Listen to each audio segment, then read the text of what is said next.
Magandang araw po sa inyong lahat mga kababayan at welcome back dito po sa PNR at ito nga mga ka-review natin ICC na Karma, former PRRD panalo. Ayan mga ka-review natin, palakpakan po natin at Rimulya Kapitoko sa posisyon. Nako yan mga kababayan ang ating pag-uusapan at bibigyan ng reaksyon ngayong araw na ito. Pero bago po sana ang lahat mga kababayan, isang like at isang subscribe. Okay na po yan. Maraming salamat at eto na nga. Simulan na po natin to.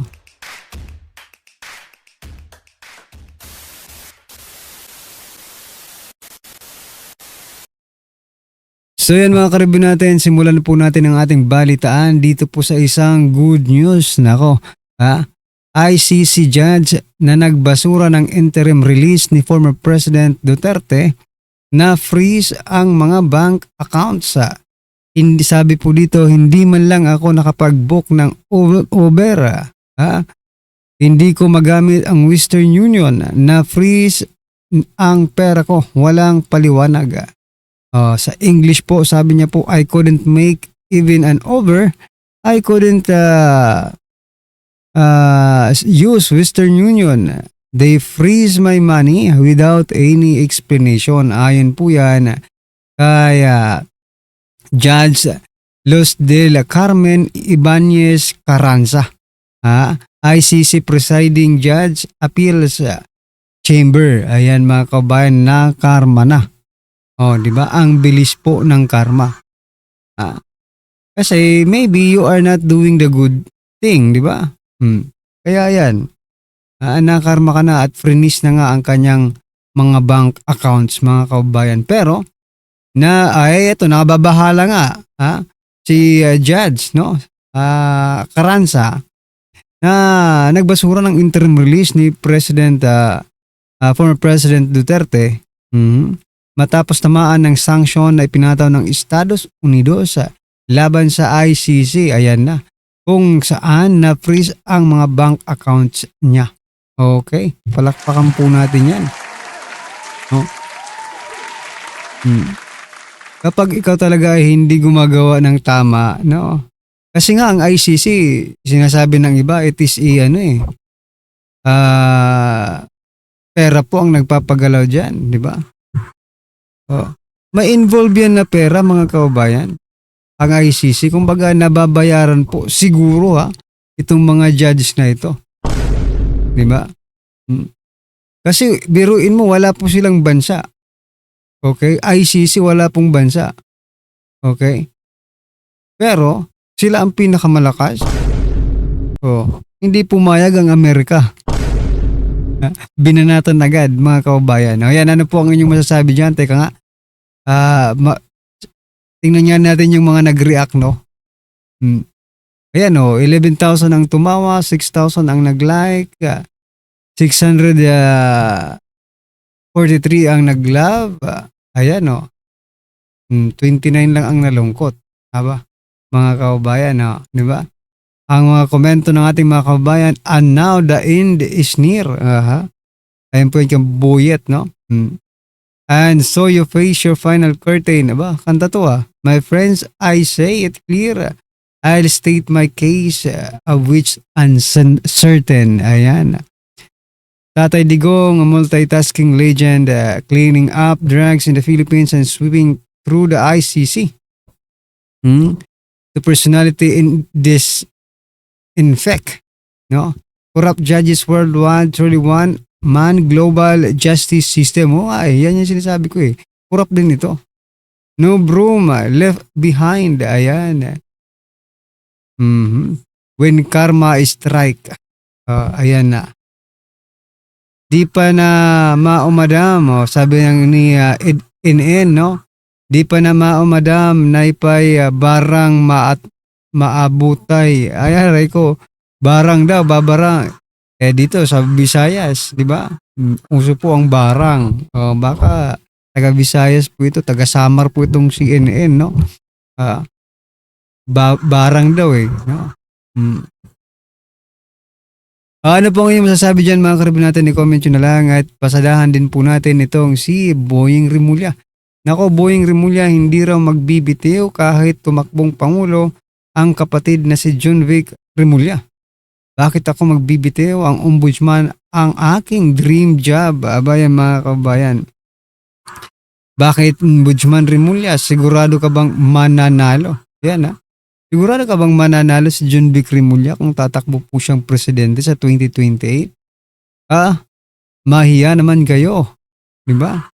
Sa ginagawa nyo ngayon sa Pilipinas, gusto nyong isipin namin mga ordinaryong Pilipino na kayo ang mananalo. Wag na no? Baka masyadong yumabang po ang Pilipinas, no? Mga kaubayan. Baka masyadong yumabang ang Pilipinas kapag si John Vic Rimulya ang naging presidente. Speaking of yabang, ito ang pinakamayabang sa lahat mga karibin natin, no? Naghihirap na nga ang Pilipinas, pero eto, President Bongbong Marcos Jr. nagbigay ng 11.2 million pesos donasyon sa UN. Nako, eto, di ba? Lugmok na nga ang Pilipinas sa pangungutang, sa utang, at sa kung ano-ano pa. Pero eto, nagbigay po ang Pilipinas ng 11.2 million pesos sa UN Emergency Fund. Buti pang UN Emergency Fund na paglagyan, no? Yung emergency fund natin sa Pilipinas kulang yata Diba? Kasi tuwing may mga sakuna, palaging diba? Marami ang nagrereklamo, no? Buti pa sa UN nakapag pondo ang ating ang Pilipinas ng 11.2 million pesos, no? Emergency fund. Sa Pilipinas kaya yung emergency fund natin, kumusta na mga kaubayan? Diba? Aray ko po. Sabi po dito ni nako po, ang hirap basahin nito kasi medyo mga below the belt, okay? Sabi po ni Jane Fernandez, overdraft na ang Pinas, nag-donate pa. Aba naman. Sabi po dito ni Aris Pub, ang tanga ng liderato ng gobyernong ito, akala man nila galing sa sariling bulsa ang dinonate or baka sa papel dinonate pero hinati at binulsa. Pwede rin yan, diba? Pwede rin yan, diba? Kasi wala naman pakialam yung UN sa Pilipinas diba? Sa balita in terms of news, diba? Sabihin dito, okay, nag-donate po kami ng 11.2 million pesos pero pagdating pala doon ay 5 million lang. Pwede yung sinasabi ni Aris, no? Sabi pa po dito, remember si Tambi nang bigay ang millions of dollars of the school in US samantalang 22 lang. Oo nga, 22 lang nagawa na school sa Pinas. Si Tambi daw nagbigay ng millions of dollars sa US in school, no? Sa school ng US. Samantalang 22 lang na classroom ang nagawa sa Pilipinas. Very correct, no? Ano pong inyong masasabi dyan mga kaubayan? I-comment nyo na lang. At eto, pasadahan po natin si Senator Loren Legarda. Mga karibin natin, ako sumabog po sa galit. Sabi dito, ayaw namin sa insertion. Matuto silang gumawa ng kanilang budget na nakapaloob sa National Expenditure Program. Nako, eto, nasermonan ang mga mambabatas. Nila ang kanilang NEP, National Expenditure Program, the President's Budget. That's why ayaw namin ma-insertion sa BICAM. Kasi dapat kung mahalaga yan, nasa NEP na yan. 22% of our people who are in Mindanao, 22% of the 119 million Filipinos. Do we know about that? Why there's nothing here? Zero? Mr. Congressman Rufus, it's not in the NEP. The agency did not request for that. So I think the most appropriate agency to talk to and inquire about that is the Department of Transportation. Alam nyo, pare-pareho naman tayong mga nagtatanong sa ahensya. Yung mga ahensyang yan, sang-ayon ako sa inyo. kailangan. Bakit hindi linigay sa NEP? Hindi naman trabaho ng senador, ng chairman ng finance, sagutin ang ahensya, bakit wala sa NEP? Yun na yung tanong namin, bakit nga wala sa NEP? Mag-isip-isip sila, matuto sila gumawa ng budget nila. Bakit tayo mag-iisip ngayon, ba't wala sa NEP? Thank you for the lecture, Senator Loren. I'm not lecturing. No, we thank you really. You're really saying the right thing. No, But it's true. anyway, Because I was there for 5 years and sometimes, hanggang last minute, they submit in the BICAM. Why should they submit in the BICAM? Pag-isipan nila ang kanilang NEP, National Expenditure Program, the President's Budget. That's why ayaw namin ma-insertion sa BICAM. Kasi dapat kung mahalaga yan, nasa NEP na yan. And then they come to a senator during the plenary, isingit nyo to. Ayaw namin. Okay, we amend, but there's only limited fiscal space.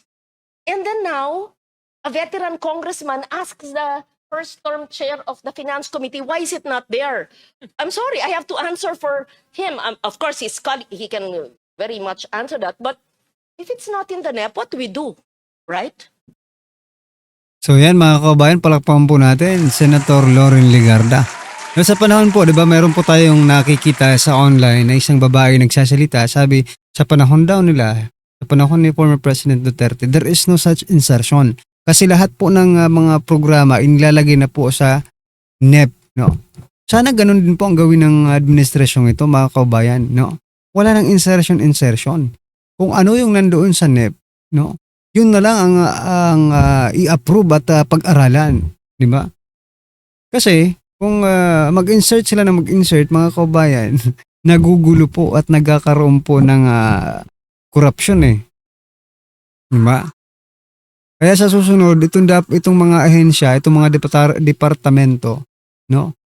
Dapat sila mismo ang gumagawa ng sarili ng budget at pinapasa sa presidente. Diba? Para isa lang ang sisisihin natin pagdating ng panahon. Presidente lang, mga kaubayan. Diba?